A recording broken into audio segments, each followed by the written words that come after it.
পড়ন্ত বিকেলের হালকা রোদে আমাদের ছোট্ট ঘরে শুরু হলো একটা মজার গল্প। আর এই গল্পের হিরোকে জানো? আমাদের সূর্য। আজকে স্কুল থেকে সে একটা প্রজেক্ট বাড়ি নিয়ে এসেছে, আর সেই গল্পই বলবো তোমাদের আজ। তবে আজকের গল্পটা শুধু একটা স্কুল প্রজেক্টের নয়, এটা পৃথিবীকে আরো নতুন করে ভালোবাসার একটা গল্প। স্কুল থেকে টাস্ক এসেছে, ওয়ার্ল্ড আর্থ ডে। এই উপলক্ষে প্ল্যান্টার আর পোস্টার বানাতে হবে। মাথা ভর্তি আমাদের দুজনেরই কিলবিল করছে আইডিয়া, কিন্তু সূর্য তার মধ্যেই বলল, মা, আমি পৃথিবীটাকে আরও একটু হাসাতে চাই। আমি ভাবলাম, মন্দ কি, হাসির ছলেই এই ছোট্ট দুটো কাঁধে দিয়েই দিই না গুরুদায়িত্ব। প্রথমেই আমরা চলে গেলাম প্ল্যান্টার বানানোর কাজে। প্ল্যান্টার বানানোর জন্য আমি হোটেল থেকে ফুড ডেলিভারির যে ছোট ছোট প্লাস্টিকের পটগুলো আসে সেইগুলো ইউজ করলাম। রিসাইক্লিং, এটাও তো আর্থকে অনেক বেনিফিট দেয় না? রিইউজ, রিসাইকেল, এগুলোও তো শিখতে হবে। তাই সেই জন্যেই এই পটগুলো আমি ইউজ করলাম। কাপগুলো পরিষ্কার করে রোদে শুকিয়ে একটু আঠা লাগিয়ে তারপর প্রথমেই প্ল্যান্টারটাকে রেডি করে রাখলাম। এটা আমি দেখাইনি, গোটা একটা দিন এটা রোদে শুকিয়েছে। তারপর সূর্য বসলো তার রং তুলি আর কল্পনার জগৎ নিয়ে। আমি একবারও চাইনি নিজে রং করতে, আমি চেয়েছি ও একটা স্ক্রিন ফ্রি সময় কাটাক। তাই ওকে বলে দিই, তুমি যেমন পারো তেমন রং করো। ও তার মধ্যে বেছে নেয় ওর দুটো ফেভারিট কালার, ইয়েলো আর ব্লু। একটা ওপরের পটে ইয়েলো কালার করে আর নিচেরটায় ব্লু। ওকে দিয়েছিলাম কিছু পেপার কাপস, সেগুলো হাত আর পা হিসেবে ফিক্স করবে। তাই সেগুলোতেও ইয়েলো আর ব্লু এই দুটো কালার ও করে দিয়েছে। ব্যাস এই কাজটাই ও করেছে, আর বাকি সমস্ত কাজই করেছি আমি। দুটো পটেই একজোড়া করে ফুটো করে দড়ি ঝুলিয়ে দুটো দুটো করে পেপার কাপ ঝুলিয়ে দিয়েছি। এক জোড়া হয়েছে হাত আর এক জোড়া হয়েছে পা। ওয়েস্ট মেটেরিয়াল ইউজ করে করা এই প্ল্যান্টারটা রিসাইক্লিংয়ের একটা জ্বলন্ত দৃষ্টান্ত। এটা করতে অনেক সময় লেগেছে সূর্যর। তারপর রোদে একদিন শুকিয়ে নিয়ে এর ভেতর সূর্য নিজের হাতে ভরেছে মাটি। আমি অবশ্য কিউট ফেসটা নিজেই বানিয়ে দিয়েছিলাম। এটা ও অতটা প্র্যাকটিক্যালি করতে পারতো না, প্ল্যান্টারের যে গেট আপটা সেটাই নষ্ট হয়ে যেত। তাই নেট থেকে আইডিয়া নিয়ে আমি একটা কিউট ফেস ওর মধ্যে বানিয়ে দিয়েছি। এরপর আসে মাটি ভরার কাজ, যেটা সূর্য নিজের হাতে খুব মজা নিয়ে করেছে। বাচ্চারা তো জানোই, জল আর মাটি ঘাঁটতে পারলে আর কিছুই চায় না। সূর্য জল দিয়ে মাটি নরম করে এই প্ল্যান্টারের ইয়েলো পটটার মধ্যে ভরেছে। আর এই মাটির ওয়েটে আঠা দিয়ে প্ল্যান্টারটা যেভাবে প্রেস করে লাগানো হয়েছিল ওটা আরো ভালো সেট হয়ে গেছে। তারপর তাতে কি গাছ লাগিয়েছে সূর্য শুনবে? আইডিয়াটা আমারই ছিল। কোনো দোকান থেকে বা নার্সারি থেকে আমরা গাছ কিনে আনিনি। বাড়িতে আমার কুমড়ো এসেছিল 3-4 দিন আগে। সেই কুমড়ো সিডগুলো থেকে জল দিয়ে আমরা স্যাপলিং বার করেছি 2-3 দিনে। আর সেই স্যাপলিংগুলোকেই মাটির মধ্যে আমরা পুঁতে দিয়েছি। এখানেও আমরা নেচারকে কনজার্ভ করার, নেচারকে প্রিজার্ভ করার, নেচারকে প্রোটেক্ট করারই চেষ্টা করেছি।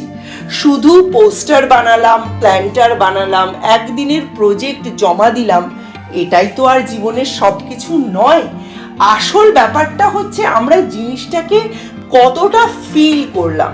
ঠিক যেমন অনেক উপকরণ দিয়ে করা পূজা উপাচার হয়ে দাঁড়ায়, উপাসনা হয় না। আমরা উপোস করি, কিন্তু আমরা উপবাস করি না। ঠিক তেমনি শুধু প্ল্যান্টার বানালাম, পোস্টার বানালাম, আসল ব্যাপারটাই বুঝতে পারলাম না। সেটা করে কি লাভ বলো? তাহো স্কুলে কত সুন্দর করে ওটা সাজিয়ে রেখেছে। প্ল্যান্টার বানানোর কাজটা বেশ ইজি ছিল, একটু ট্রিকি ছিল এই পোস্টার মেকিং এর কাজটা। তবে এই কাজটার 90% সূর্য নিজে করেছে। কিভাবে, সেই গল্পই তোমাদের বলি। টিউটোরিয়াল তোমরা ইউটিউব ঘাঁটলে অনেক পেয়ে যাবে, কিন্তু আমি তো লাইফস্টাইল ব্লগার, তাই আমি আমার ছেলেকে দিয়ে কিভাবে মিনিংফুল ওয়েতে এবং ক্রিয়েটিভ ওয়েতে এই প্রজেক্টগুলো বানিয়েছি সেটাই আমি তোমাদের সঙ্গে শেয়ার করি। মিস্টার বিশ্বাস একটা চার্ট পেপার এনে দিয়েছিলেন। মাথা ভর্তি গিজগিজে আইডিয়া নিয়ে আমি বসলাম একটা ময়দার ডিব্বা নিয়ে। ওই ময়দার ডিব্বাটা দিয়ে গোল করে একটা আর্ট এঁকেছি আমি পেন্সিল ইউজ করে। তবে অনেক colouring pen, sketch pen, marker সবই নিয়ে বসেছিলাম। আমি চাইছিলাম ব্লু প্রিন্টটা আমি তৈরি করে দিই, অর্থাৎ পেন্সিলের যে কাজ সেগুলো আমি করে দিই এবং তারপর মার্কার ইউজ করে ওটাকে আরও একটু ব্রাইট আমি করে তুলব, যাতে বাকি 90% কাজটা সৌর্যের করতে ইজি হয়। ও ছোট মানুষ, এত বড় একটা পোস্টার তৈরি করতে গেলে ওর যে ধৈর্য চ্যুতি ঘটবে সেটা আমি জানতাম। তাই পেন্সিলের কাজ আর মার্কারের কাজটা আমি ক্যামেরার সামনে করে দিয়েছি। আমি কিন্তু পুরোটা ওর ওপর দায়িত্ব ছাড়িনি, তবে চেষ্টা করেছি ওকে একটু হেল্প করার, যাতে ও অধৈর্য হয়ে এই কাজটা মাঝপথে ফেলে রেখে না পালিয়ে যায়। একটা গোল পৃথিবী, মিষ্টি মিষ্টি দুটো চোখ আর চারপাশে অসংখ্য ফুল, যেন পৃথিবীটা জীবন্ত হয়ে ওঠে। ছবির মাধ্যমে এটাই আমি ফুটাতে চেয়েছিলাম। আর সেই পৃথিবীর দুই পাশে দুটো বাড়িয়ে দেওয়া হাত, আর তাতে ফুলে ভরা দুটো স্যাপলিং, যেন বলছে তোমরা আমাকে গাছ দাও, আমি তোমাদের একটা সুন্দর ভবিষ্যৎ উপহার দেব। এরপর শুরু হলো সব থেকে মজার গল্প, রঙের খেলা। লাল, নীল, হলুদ, সবুজ, নানান রং, যেন নানান গল্প। সৌর্য যখন রং করছিল আমি খুব মন দিয়ে দেখছিলাম। নানান রং দিয়ে ও ফুলগুলোকে সাজিয়ে তুলছে। হয়তো ওই রঙের কোনো ফুল হয়ই না, বাস্তবে তার কোনো অস্তিত্বই নেই, কিন্তু এখানে না রিয়ালিটি নয়, ইমাজিনেশনটাই আসল। তাই ওকে আমি কোনো বাধা দিইনি। নিজের কল্পনার রঙে ও রাঙিয়ে তুলেছে নিজের পৃথিবী। প্রজেক্টটা তো ওর, পৃথিবীটাও ওর। তাই পৃথিবীটাকে ও কিভাবে ভবিষ্যতে দেখতে চায় সেই ডিসিশনটাও ওর। ধীরে ধীরে খুঁত করে কাজগুলো এগোচ্ছিল। কাজটা সম্পূর্ণ করতে সময় লেগেছে সৌর্যের 2.5 থেকে 3 ঘন্টা। এতটা সময় ধৈর্য ধরে যে ও কাজটা করবে সেটা আমি কখনো ভাবিনি, আর সেটাও করতেও না যদি আমি পেন্সিল স্কেচ আর মার্কার দিয়ে কাজটা না করে দিতাম। আউটলাইন মার্কার দিয়ে করে দিলে একটা ক্লিয়ার লুক আসে, আর ছবিতে নানান কালার ইউজ করলে ছবিটা আরো বেশি ব্রাইট আর লাইভলি হয়ে ওঠে। এটাই হয় পোস্টারের একটা ইউএসপি। কালারফুল, ব্রাইট যে কোনো পোস্টার একটু আই ক্যাচি হয়, আর আই ক্যাচি জিনিসই তো চাই যাতে মানুষের নজর কাড়ে। আরও একটা জিনিস আমি এই ভিডিওতে দেখাইনি, কারণ ওটা আমি শ্যুট করিনি। সেটা হচ্ছে আমি এই চার্ট পেপারটা সাইজের একটা থার্মোকলের শিট আনিয়েছি, খুব পাতলা। সেটার ওপর ফেভিকুইক দিয়ে আমি এই পুরো চার্ট পেপারটাকে পেস্ট করে দিয়েছি। এরপর আমি হ্যাঙ্গিংয়ের জন্য কিছু বানাইনি।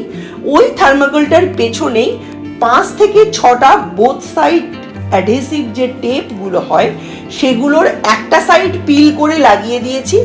মিস যদি ওটাকে কোনো দেওয়ালে লাগাতে চান তাহলে উনি যেন অন্য দিকটা পিল করে সেটা দেওয়ালে আটকে দিতে পারেন, এই ব্যবস্থাটা আমি রেখেছি। এই অংশটা কিন্তু ভিডিওর মধ্যে তোমরা কোথাও দেখতে পাবে না, কারণ এটার ক্লিপ নিতে নিতে অনেক রাত্রি হয়ে গেছিল। সৌর্য এই সময় ছিলও না, আর আমার এই সময় আর ধৈর্য ছিল না। ব্যাক টু ব্যাক 2 দিন আমাদের বিভিন্ন জায়গায় নিমন্ত্রণ ছিল, উপরন্তু এই প্রজেক্টটাও মাথার ওপর ঝুলছিল।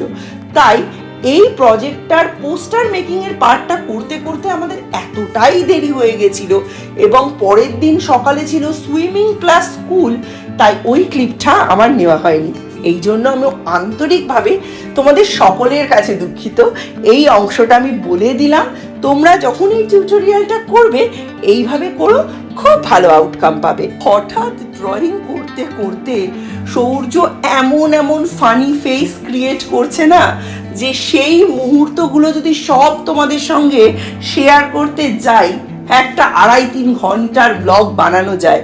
কিন্তু এটা তো টিউটোরিয়াল বেসিস একটা ছোট্ট ব্লগ, তাই এই ব্লগটাকে আমি বেশি বড় করছি না। আমরা মোটামুটি 10 মিনিট 11 মিনিটের মধ্যেই এই ব্লগটা রাখতে চাইছি, যাতে তোমরাও বোর না হয়ে যাও। সৌর্য কিন্তু একদম বোর হয়নি, সাংঘাতিক এনজয় করেছে।